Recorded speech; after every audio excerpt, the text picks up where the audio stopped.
Bonjour les élèves, c'est avec un grand plaisir que je suis ici pour que nous révisions ensemble quelques leçons du deuxième semestre. Notre objectif est de vous rendre à la hauteur de l'examen régional et le passer avec perfection et souplesse. Et maintenant, et pour la logique des choses, on va orienter nos voiles vers la séance numéro 2, intitulée « La situation initiale et l'élément perturbateur », qui font partie de la leçon « La structure narrative ». Comme vous le savez déjà, ces composantes essentielles sont 5. En tête du classement, on trouve la situation initiale, après vient l'élément perturbateur, les péripéties, la résolution de problèmes et la situation finale. Et maintenant, il est impératif de prendre un carnet de notes et de suivre attentivement. On va voir ensemble les contenus et les objectifs à discuter lors de cette révision. Les notions qu'on va voir ensemble sont 1. La structure narrative, 2. Les temps du récit. Après, on va réviser ensemble la subordonnée circonstancielle de comparaison.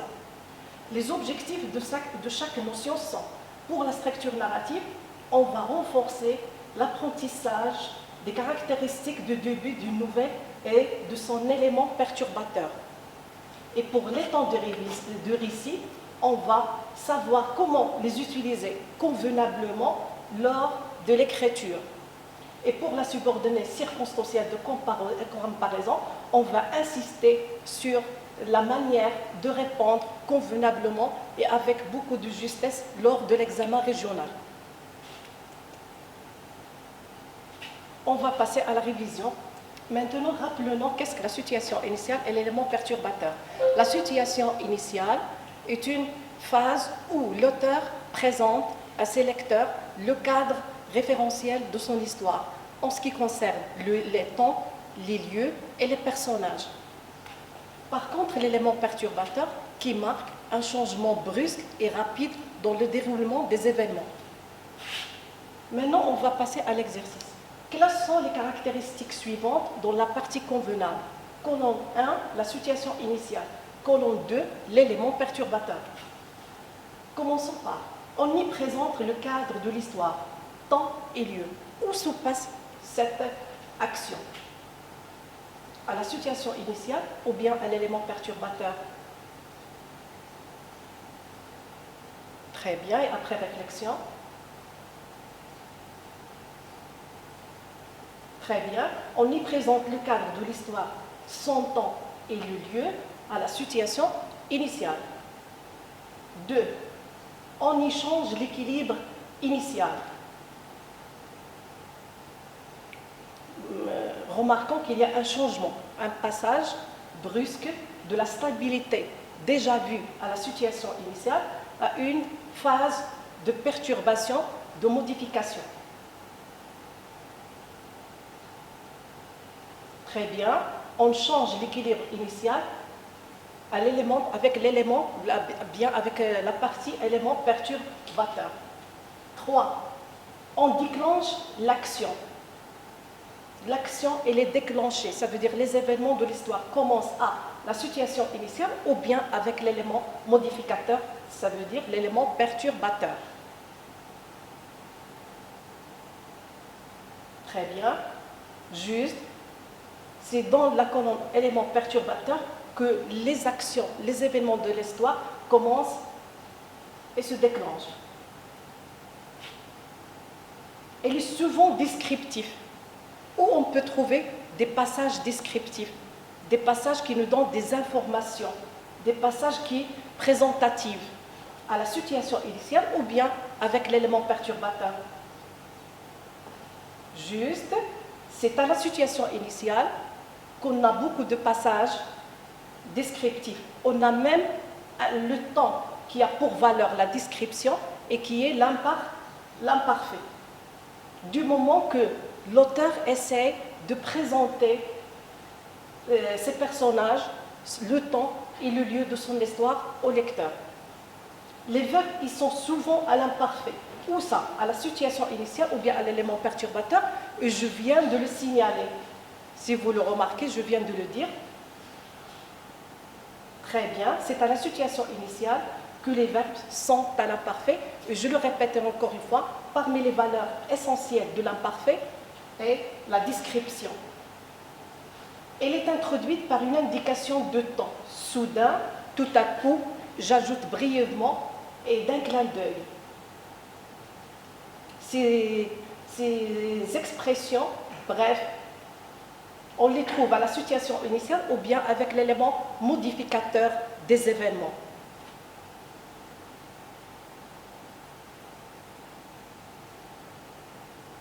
Très bien.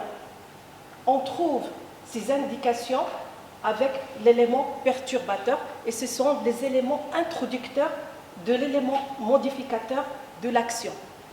On utilise souvent le passé simple, ou ça, à la situation initiale, ou bien en accompagnement avec l'élément perturbateur. Réfléchissez bien, c'est facile. Quand je dis l'élément perturbateur marque un changement brusque et rapide dans les événements, c'est normal que la réponse sera, avec l'élément perturbateur, on utilise le passé simple qui a pour valeur la brièveté, la rapidité de l'action. Donc retenons ce qu'on vient de voir.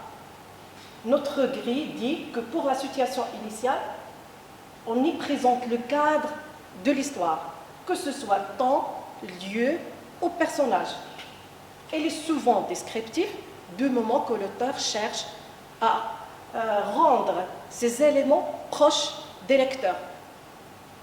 Les verbes ils sont souvent à l'imparfait du moment que l'auteur cherche à décrire ces lieux, les lieux, les temps et les personnages de son histoire. L'élément perturbateur, élément modificateur de l'action, élément modificateur des événements qu'on avait ou bien qu'on aura après, parce que c'est lui qui va déclencher les actions de l'histoire. Donc, l'élément perturbateur nous permet de changer l'équilibre initial. L'équilibre initial, ça veut dire la stabilité qu'on avait avant à la situation initiale.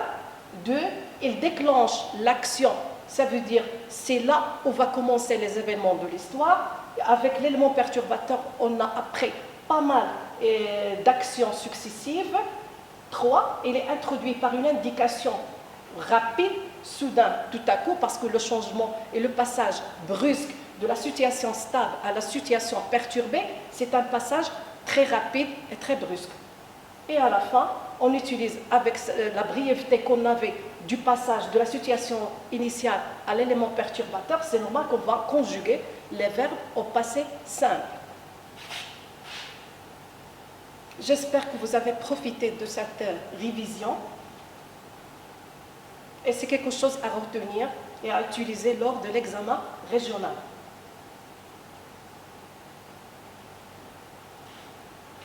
Une autre révision rapide qui va renforcer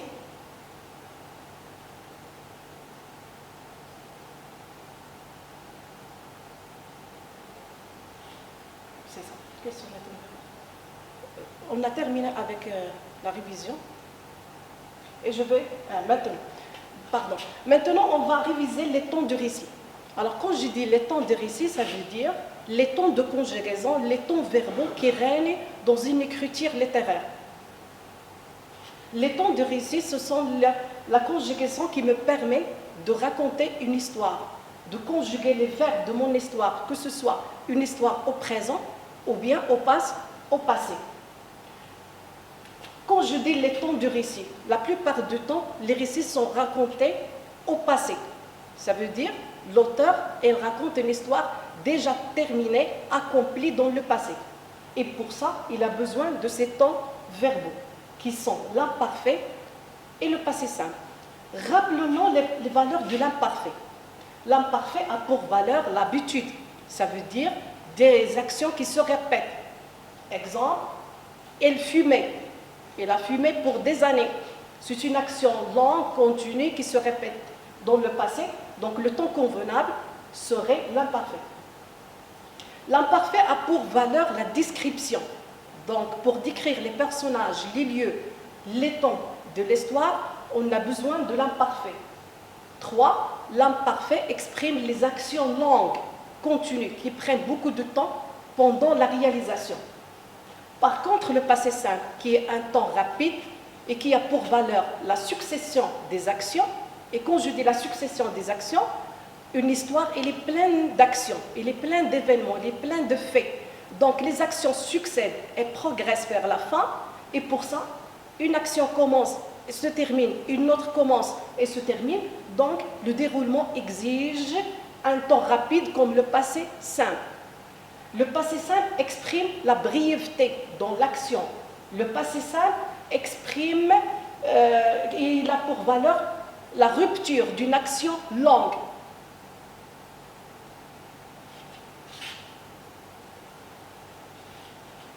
La question est, quels sont les temps verbaux utilisés souvent dans la situation initiale et l'élément perturbateur après avoir révisé les valeurs de chaque temps? Je refais la lecture de la question. Quels sont les temps verbaux utilisés souvent dans la situation initiale et l'élément perturbateur?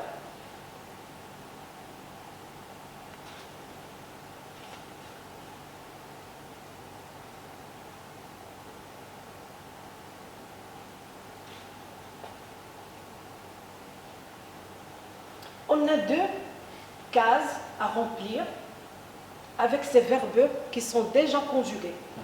À quel temps sont conjugués les verbes suivants? Ils marchèrent, il arrivait, nous sautâmes, tu étais, elle faisait. Je refais la lecture.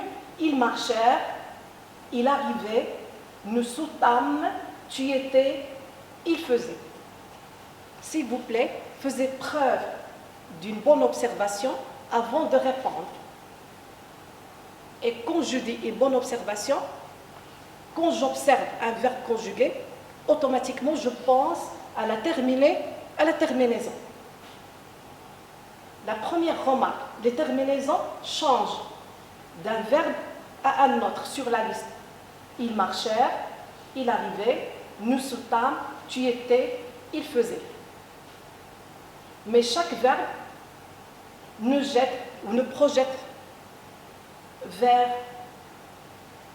un verbe parmi les deux cases qu'on a, ou bien les verbes qu'on a dans les temps verbaux qu'on a dans les deux cases. Alors, ils marchèrent, c'est quel temps? Imparfait ou bien passé simple? Après réflexion, très bien, ils marchèrent, le verbe il est conjugué au passé simple. La justification, c'est normal, sera la terminaison, R.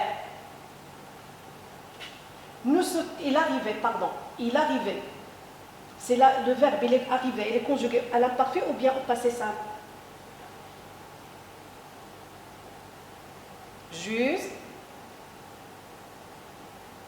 Il arrivait, il est conjugué à l'imparfait. Nous sautâmes, imparfait ou bien passé simple. Si nous révisons la conjugaison passé simple premier groupe, je trouve que la terminaison du passé simple premier groupe est AI, AS, A. Am, at, R. Et qu'est-ce qu'on a ici? Am, parce que le verbe sauter, c'est un verbe du premier groupe. Donc la bonne réponse serait le passé simple, juste. Tu étais, le verbe être. À quel temps elle est? À l'imparfait ou bien au passé simple?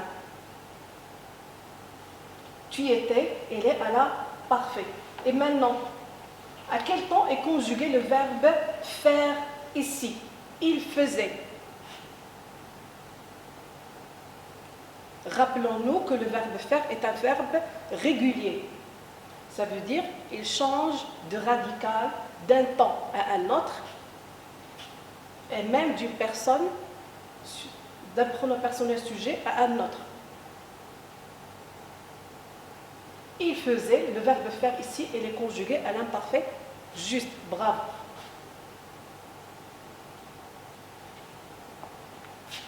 Maintenant, deuxième question. Associons les valeurs suivantes au temps convenable.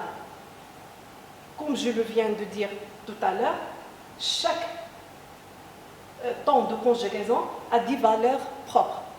Alors, la description, désigner une action soudaine, exprimer une habitude, exprimer une action brève ou bien présenter des actions successives. À vous de remplir les deux cases. Alors, pour décrire, on aura besoin de l'imparfait ou bien du passé simple. Pour faire une description correcte, c'est normal qu'on aura besoin de l'imparfait. Donc l'imparfait a pour valeur la description. Désigner une action soudaine. Pour désigner une action rapide, brève, vous aurez besoin de l'imparfait ou bien du passé simple. Juste, on aura besoin du passé simple, le temps bref, qui exprime la brièveté. Exprimer une habitude. Exprimer une habitude, une action qui se répète. L'imparfait ou bien le passé simple. Alors pour exprimer une habitude, une action qui se répète, juste on aura besoin de l'imparfait parce que parmi les valeurs de l'imparfait, parler des habitudes. Exprimer une action brève, rapide. Quand j'aurai besoin d'un verbe, de parler d'une action rapide, est-ce que je vais conjuguer mon verbe à l'imparfait ou bien au passé simple? Juste, on va conjuguer le verbe qui exprime la brièveté au passé simple. Et pour présenter la succession des actions, ça veut dire plusieurs faits, plusieurs actions qui se déroulent en même temps, une après l'autre, dans une progression rapide, c'est normal, comme vous venez de le dire, de conjuguer ces verbes de succès qui expriment la concession au passé simple. Donc, récapitulons les valeurs de l'imparfait et du passé simple. L'imparfait a pour valeur les descriptions, exprimer une habitude, et le passé simple, il a pour valeur désigner les actions soudaines, exprimer les actions brèves et présenter des actions successives. Maintenant, on va réviser une leçon de langue. La subordonnée circonstancielle de comparaison. Quand on parle d'une subordonnée circonstancielle, on parle d'une phrase qui nous donne des informations sur les circonstances qui entourent la réalisation de l'action principale. Donc, la subordonnée circonstancielle, il a un rôle informatif. Il nous donne des informations sur l'action principale. Aujourd'hui, on va voir comment la subordonnée circonstancielle de comparaison va nous informer sur l'action principale.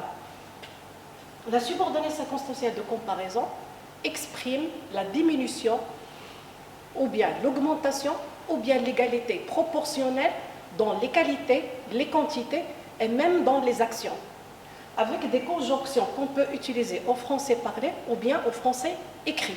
Faites attention, quand je parle de la comparaison, on peut utiliser les conjonctions de comparaison au français parlé comme au français écrit. Et donc maintenant, travaillons ou bien considérons ces exemples avec les conjonctions de la comparaison. Je lis le support. Avec la technologie, le travail est plus facile qu'avant. Ici, on fait une petite comparaison entre le travail d'aujourd'hui et le travail d'avant, grâce à la conjonction plus que, qui a pour valeur l'augmentation proportionnelle de la qualité facile. Je refais la lecture du support. Avec la technologie, le travail est plus facile qu'avant. Ce qu'on vient d'écrire en gras ou bien avec une couleur différente, c'est une conjonction qui exprime l'augmentation proportionnelle dans la qualité facile, qui est un adjectif. Donc, avec la technologie, le travail est plus facile qu'avant. La subordonnée de comparaison, appelée aussi, on va l'appeler aussi la comparative. Dans ce support, on essaie de comparer la technologie et le travail. La technologie et le travail. Donc, avec la technologie, le travail devient plus facile qu'avant. Étudions le tableau. La nouvelle est plus passionnante que le conte. Elle est moins intelligente que son frère. Elle est aussi intelligent que son frère. Il travaille comme un forçat. Le roman comporte plus de personnages que la nouvelle. La nouvelle comporte moins de personnages que le roman. Elle a autant de livres que son ami. Je refais la lecture des exemples parce qu'à vous de mentionner les titres et les catégories de comparaison qu'on a ici dans ce tableau. Comme vous remarquez, on n'a pas mentionné les catégories des degrés de proportionnels que comprend la comparaison dans les exemples. La nouvelle est plus passionnante que le conte. Le roman comporte plus de personnages que la nouvelle. Elle est moins intelligente que son frère. La nouvelle comporte moins de personnages que le roman. Elle est aussi intelligente que son frère. Oui, il a autant de livres que son ami. La nouvelle est plus passionnante que le conte. Que exprime ici la comparaison? La supériorité, l'infériorité ou bien l'égalité? À vous de réfléchir et de répondre convenablement en faisant attention à la conjonction utilisée dans l'exemple, qui est plus adjectif, plus que. Le roman comporte plus de personnages que la nouvelle. Ici aussi, on a la conjonction plus non, plus que.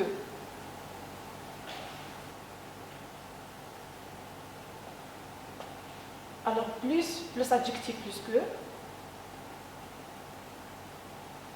Dans la deuxième colonne, on a « elle est moins intelligent que son frère ».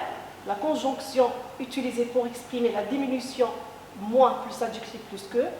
Et pour exprimer l'égalité, on a utilisé aussi plus adjectif plus que ou bien comme. Le même travail est répété.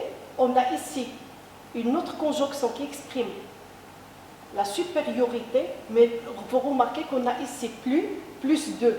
La cause qu'elle est suivie d'un nom. Ici, on a mis dans la balance le nom. On essaie de comparer le nom à un autre. Plus, de, plus non, plus que. La même chose avec le nom, la conjonction de comparaison est suivie de la préposition de. Donc, moins, de, plus non, plus que. À la différence de ces conjonctions s'ils sont suivies d'un adjectif. Absence de, de la préposition de. Autant de plus non, plus que. Donc, à récapituler, une fois qu'on veut comparer des noms, on utilise les conjonctions de comparaison suivies de la préposition de qui est introduite après le nom. Donc, plus adjectif plus que, plus de, plus non, plus que, exprime la supériorité. Un degré élevé de, moins plus adjectif plus que, moins de, plus non, plus que, exprime un degré inférieur. Et je vais l'appeler ça, ces conjonctions expriment l'infériorité.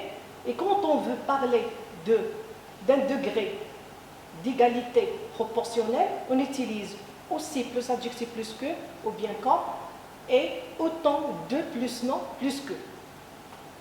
Et je refais la même remarque que ces conjonctions sont utilisées au français parlé comme au français écrit. Donc, la comparaison exprime la diminution, l'augmentation ou bien l'égalité proportionnelle dans l'égalité qui sont des adjectifs, des quantités qui sont parfois des noms et même des actions. On peut même comparer des actions. Ça veut dire deux sujets qui font la même action, on met l'action dans la balance et on fait une petite lecture en utilisant les conjonctions qui expriment la diminution, l'augmentation ou bien l'égalité proportionnelle dans cette action-là.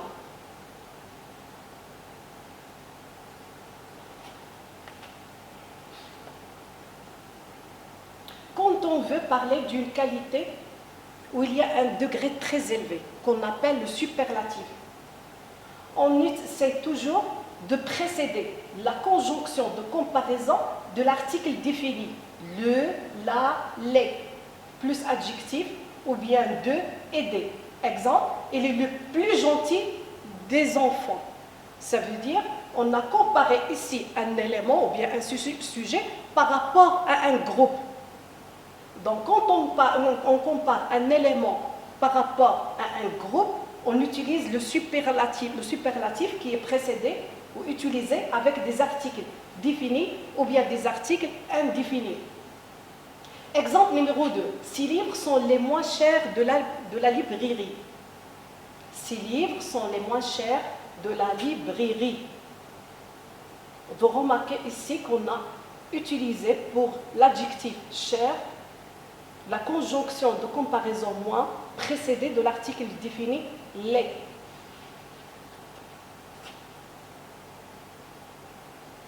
Donc on a l'article défini le, la, les, plus moins, plus adjectif, plus de ou des, selon l'exemple et selon l'expression et les éléments comparés. Donc le grand titre est les superlatifs. Et pour récapituler notre révision, je vais passer avec vous à mon quiz de révision. Une façon de se rappeler la leçon rapidement, avec souplesse et joie. Vous allez répondre s'il vous plaît, après vous allez faire preuve d'observation et de compréhension, c'est normal, parmi les propositions suivantes. Laquelle correspond à l'état d'équilibre qui introduit un récit? 1.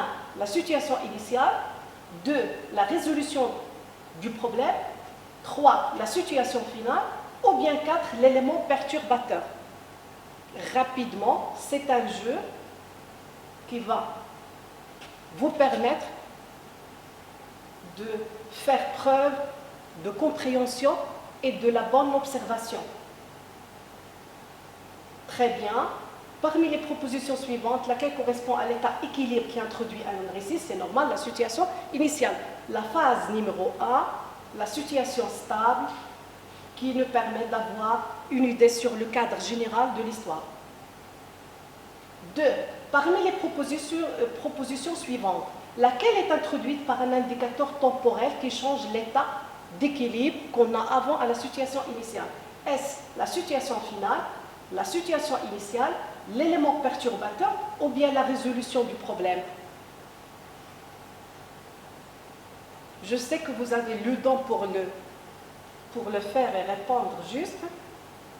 Très bien, c'est l'élément perturbateur qui marque ou bien le changement brusque dans le déroulement de l'histoire, où il est souvent introduit par un indicateur temporel qui exprime la brièveté. 3. Parmi les propositions suivantes, laquelle ne correspond pas à la situation initiale? Ça veut dire qu'elle ne fait pas partie des valeurs de la situation initiale. Est-ce la présentation du temps et du lieu, la présentation des personnages, la présentation du mouvement ou bien l'utilisation de l'imparfait? C'est une question facile après ce qu'on vient de dire et de répéter. Vous allez trouver rapidement et avec beaucoup d'aisance la bonne réponse. Très bien, c'est la présentation du dénouement qui n'a rien à voir avec la situation initiale. Parmi les propositions suivantes, laquelle n'est pas synonyme de soudain? Est-ce tout à coup, subitement, brusquement ou bien autrefois? Question facile, juste, c'est autrefois qui parle d'un temps indéterminé qui fait partie d'un passé loin. Parmi les propositions suivantes, laquelle est correctement rédigée? Je dis bien, ce jour-là, il faisait très beau à la plage. Je refais la lecture. Ce jour-là, il faisait très beau et la plage était vide. 2. Ce jour-là, il fait très beau et la plage est vide. 3. Ce jour-là, il fait très beau et la plage était vide. Ce jour-là, il fera très beau et la plage sera vide. Parmi les propositions suivantes, laquelle est correctement rédigée? Question qui a pour valeur évaluer votre dictée ou bien orthographe. Donc, observez bien, impliquez-vous aux règles et vous allez répondre juste. Je refais la lecture de l'exercice. Parmi les propositions suivantes, laquelle est correctement rédigée? Ce jour-là, il faisait très beau et la plage était vide. Ce jour-là, il fait très beau et la plage est vide. Ce jour-là, il fait très beau et la plage était vide. Ce jour-là, il fera très beau et la plage sera vide.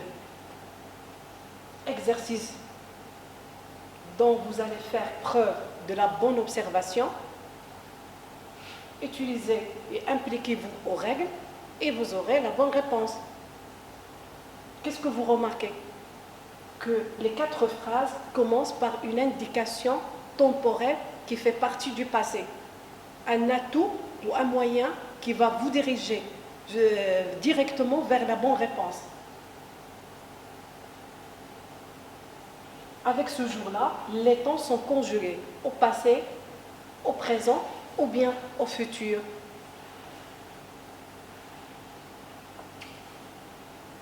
Juste, avec ce jour-là, on est projeté vers le passé. Et les temps verbaux seront ou bien l'imparfait, ou bien le passé simple, le passé composé. Ça veut dire des temps qui font partie du passé. Donc, répondez juste, ce jour-là, il faisait très beau et la plage était vide. Le premier verbe, qui est le verbe faire, est conjugué à l'imparfait, un temps du passé. Et le deuxième verbe, qui est le verbe être, aussi à l'imparfait. Bonne réponse, ce jour-là, il faisait très beau et la plage était vide. Parmi les propositions suivantes, lequel des verbes n'est pas conjugué au passé simple? Bonne observation, bonne application aux règles, ça va nous donner directement une bonne réponse. Ils commencèrent, ils répondirent, ils dormiront, ils sortirent. Je refais la lecture. Ils commencèrent, ils répondirent, ils dormiront, ils sortirent. Concentration sur les terminaisons, vous aurez la bonne réponse. Parmi les propositions suivantes, lequel des verbes n'est pas conjugué au passé simple?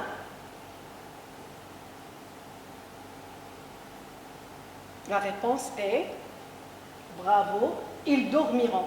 Pourquoi? Parce que le verbe dormir ici, il est conjugué au futur simple. D'après quoi? D'après la terminaison qui est rend. Donc rend n'a rien à voir avec les terminaisons du passé simple. Parmi les propositions suivantes, laquelle des valeurs n'est pas celle de l'imparfait? Je refais la lecture. Parmi les propositions suivantes, laquelle des valeurs n'est pas celle de l'imparfait? Est-ce la description, l'habitude, les actions simultanées ou bien les actions successives? Une bonne mémorisation des apprentissages et vous aurez la bonne réponse. Juste, les actions successives ne font pas partie des valeurs de l'imparfait. Parmi les propositions suivantes, laquelle ne correspond pas à une comparaison? Ça veut dire comparer entre deux éléments pour faire sortir le point commun ou bien l'élément commun et après on va discuter cet élément commun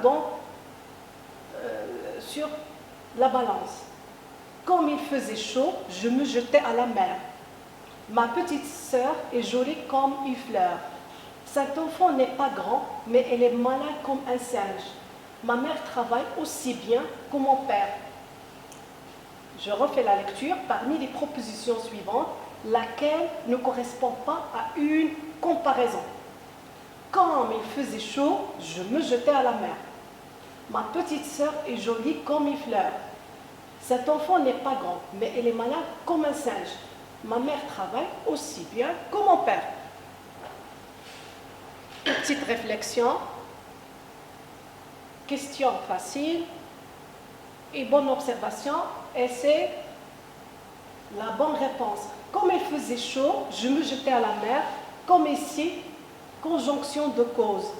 Puisqu'il faisait chaud, je me jetais à la mer. Ça n'a rien à voir avec la comparaison.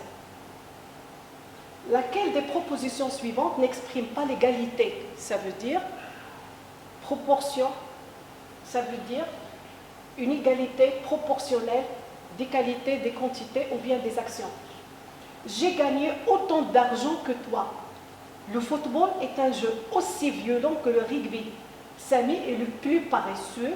Il a des cheveux raides comme des baguettes.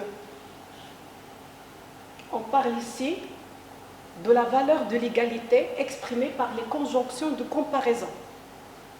Observez, une bonne lecture,